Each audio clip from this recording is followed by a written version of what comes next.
ओम श्री गणेशाय नमः। श्री शिव महापुराणे चतुर्थ्या कोटि रुद्र संहितायाम अथ त्रयोविंशोऽध्याय। हिंदी अनुवाद।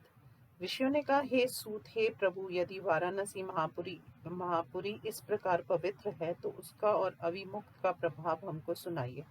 सूत जी ने कहा, हे मुनिवरों, वाराणसी और विश्वेश्वर के महात्म्य को मैं संक्षेप से कहता हूँ, उसे आप लोग सुनिए।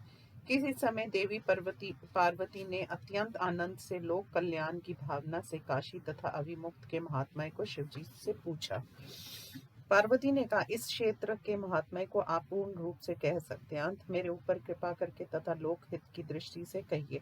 सूची ने कहा, देवी के इस वचन को सुनकर देव जगत प्रभु ने प्राणियों के कल्याण के लिए भवानी से कहा। परमेश्वर ने कहा, हे सुंदरी, तुमने लोगों को सुख देने वाली अच्छी चर्चा की। मैं काशी और अभिमुक्त के यथार्थ महात्म्य को कहता हूँ। ये वाराणसी सदा मेरा गुप्तम क्षेत्र है और सभी प्राणियों के मोक्ष का कारण है। इस क्षेत्र से सिद्ध पुरुष सदा मेरे व्रत का सहारा लेता है। मेरे लोक की प्राप्ति के लिए अनेक लिंगों की उपासना किया करता है। जितात्मा जितेंद्रिय पुरुष महायोग का अभ्यास करते हैं। वेदोक्त पाशुपत व्रत को धारण करते हैं जो भुक्ति तथा मुक्ति को देता है। पार्वती, मुझे काशी में निवास करना सदा अच्छा लगता है, जिससे मैं सब कुछ छोड़कर यहाँ स्थिर रूप से निवास करता हूँ। जो मेरा भक्त है तथा जो ज्ञानी है, ये दोनों ही मुक्ति की भोगी होते हैं। वे तीर्थों में स्नान दर्शन करें या ना करें, दोनों ही समान हैं। वे कहीं भी मेरे जीवन मुक्त होते हैं। वे शीघ्र ही मोक्ष लाभ करते हैं, ये मेरा निश्चित वचन है। हे देवी परम शक्ति, इस परम उत्तम अविमुक्ति रथ की ये विशेषता है, इसे सावधान होकर सुनो। सभी वर्णों के तथा सभी आश्रमों के लोग, भले ही वे बालक युवक वृद्ध हों, इस नगरी में मरने पर निसंदेह मुक्त होते हैं। अपवित्र पवित्र कन्या, विवाहिता विधवा वंध्या अथवा राजो दोष युक्त हो, हे ब्राह्मणों, प्रसव काल में मरी हो, बिना संस्कार वाली हो, जैसे कैसे भी स्त्री हो, इस क्षेत्र में मरने से वह मोक्ष प्राप्त करती है। स्वेदज अंडज उदिज जरायुज प्राणी यहाँ मरने पर जैसे मोक्ष लाभ करता है, वैसे अन्य स्थान में नहीं। हे देवी, ना यहाँ ज्ञान की, ना भक्ति की, ना कर्म की और ना दान की ही मोक्ष प्राप्त करने के लिए आवश्यकता है। ना यहाँ संस्कारों की, ना ध्यान की, ना नाम जप की, ना पूजन की, ना उत्तम कुल में जन्म लेने की ही आवश्यकता है।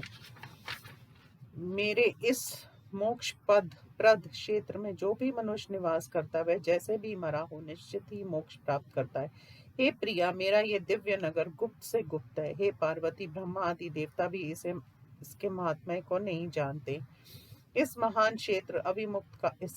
महान क्षेत्र अभिमुक्त कहा जाता है। मरने पर यह क्षेत्र नैमिषारण्य आदि श्रेष्ठों से श्रेष्ठ है, क्षेत्रों से श्रेष्ठ है। विद्वान इस अभिमुक्त क्षेत्र को धर्म का, मोक्ष का तथा तीर्थों का स्थान कहते हैं। भले ही मनुष्य खाना सोना खेलना आदि किसी कार्य को करता हुआ यहाँ प्राणों को छोड़ता है, तो भी वह मोक्ष को जाता है। हजारों पाप करके पिशाच होना अच्छा है, परंतु स्वर्ग के लिए काशी नगरी के बिना हजारों यज्ञ करना अच्छा नहीं है। इसलिए मुनिजन सभी प्रयत्न करके काशी का सेवन करके अव्यक्त लिंग रूपी सदाशिव का ध्यान करते हैं। हे प्रिया, जिस फल प्राप्ति का लक्ष्य बनाकर मनुष्य मात्र इस नगरी में तप करते हैं, उन्हें मैं उसका उचित फल अवश्य देता हूँ। इसके बाद अपनी सायुज्य मुक्ति तथा अभिलषित स्थान को देता हूँ। यहाँ शरीर छोड़ने वालों को कहीं भी कर्म बंधन नहीं होता है।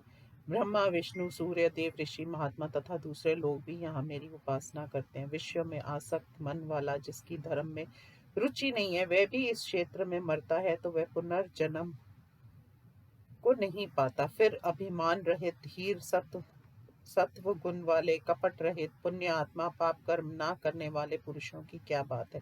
उनका तप तो मेरे में हो जाता है। हजारों जन्मों के बाद योगी पुरुष यहाँ जन्म पाता है और वह यहाँ मरने पर मोक्ष लाभ करता है। हे पार्वती, यहाँ भक्तों द्वारा स्थापित अनेक शिवलिंग है।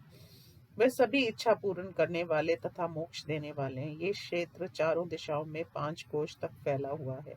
इसके भीतर मरे हुए प्राणी को अमृत प्राप्ति होती है। जो पुण्य आत्मा यहाँ मरता है उसे तत्काल मोक्ष मिलता है, तथा जो पापी मरता है तो वह अनेक जन्मों में पापों के फलों को भोगकर बाद में मोक्ष को पाता है। जो इस अविमुक्त क्षेत्र में पाप करता है, हे सुंदरी, वह भैरवी यातना से पापों को भोगकर 10,000 वर्ष में मोक्ष पाता है। इस प्रकार पाप करने से जो गति होती है वह मैंने तुमसे कह दी है। ऐसा जानकर मनुष्य सदा इस अविमुक्त क्षेत्र का सेवन करे। किए हुए कर्मों का करोड़ों कल्पों में भी नाश नहीं होता।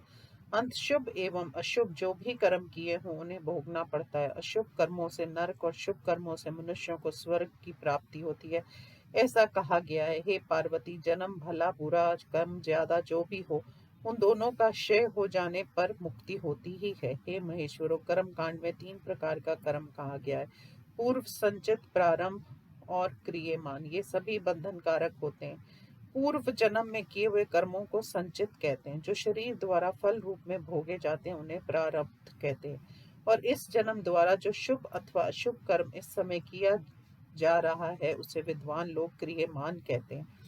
उनमें प्रारब्ध कर्मों का भोग करने पर ही क्षय होता है और कोई उपाय नहीं है। और संचित तथा क्रियमान नामक इन 2 प्रकार के कर्मों का क्षय पूजन आदि उपायों से होता है। सभी प्रकार के कर्मों का नाश काशीपुरी के बिना नहीं होता।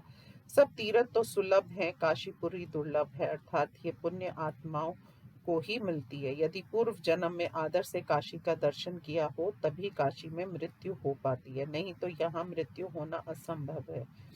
काशी में आकर जो मनुष्य गंगा स्नान करता है तो उसके संचित एवं क्रियामान दोनों प्रकार के कर्मों का नाश हो जाता है। प्रारब्ध कर्मों का नाश तो बिना उन्हें भोगे होता ही नहीं, ये निश्चय है। यदि काशी में मृत्यु हो जाए तो उनका भी क्षय हो जाता है। यदि पहले काशी में निवास किया हो, बाद में पाप किए हों तो उसके कारण उसे फिर काशी में जन्म लेना पड़ता है। तब उसके सब पाप भस्म हो जाते। अंत मनुष्य कर्म बंधनों को काटने वाली काशी जी का अवश्य सेवन करे। हे प्रिया, जिसने एक भी ब्राह्मण को अपने अवय से काशीवास कराया हो वह स्वयं भी काशीवास को पाकर मुक्ति का अधिकारी होता है। जो काशी जी में मरता है उसका पुनर्जन्म नहीं होता।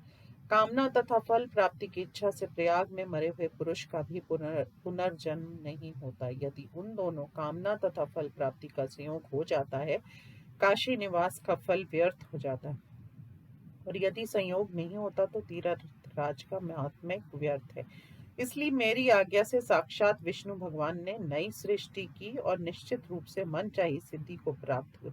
सूत जी ने कहा, हे मुनिवरों, इस प्रकार काशी का तथा विश्वेश्वर का बहुत बड़ा महात्म्य है जो सज्जनों को भुक्ति तथा मुक्ति देता है। इसके बाद अब मैं त्र्यंबकेश्वर के महात्म्य को कहता हूँ, जिसे सुनकर मनुष्य क्षण भर में समस्त पापों से मुक्त हो जाता है। इस प्रकार श्री शिव महापुराण पुराण में काशी विश्वेश्वर ज्योतिर्लिंग महात्म्य वर्णन नामक 23वां अध्याय समाप्त। ओम नमः शिवाय।